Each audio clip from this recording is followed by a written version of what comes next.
கவிழ்ந்து நிலம் நோக்கும்.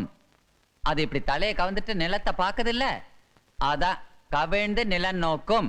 அது அப்படி இருக்கிறதுக்கும் ஒரு காரணம் இருக்கான். அந்த பக்கமா போன யாரையோ பார்த்து வெக்கப்பட்டு தான் தலையை குனிஞ்சுதான் வள்ளுவர் சொல்றார். அப்படி யார பார்த்து வெக்கப்பட்டிருக்குன்னு நினைக்கிற?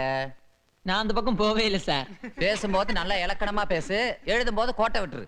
கவனி, அந்த மலர் ஏன் அப்படி தலையை கவர்ந்துச்சுன்னா, மானிழை கண்ணவேம் என்று அழகிய மான் போன்ற மிரட்சியான கண்களை உடைய ஒரு பெண் அந்த பக்கமா அப்படி போறா.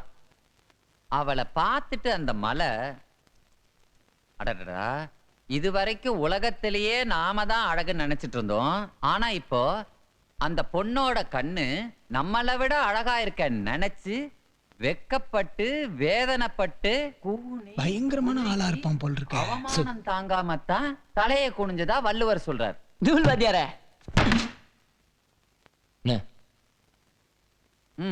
அதான் அது அதுக்கு ஆள் வேணும். நான் சொன்னா கேப்பியா?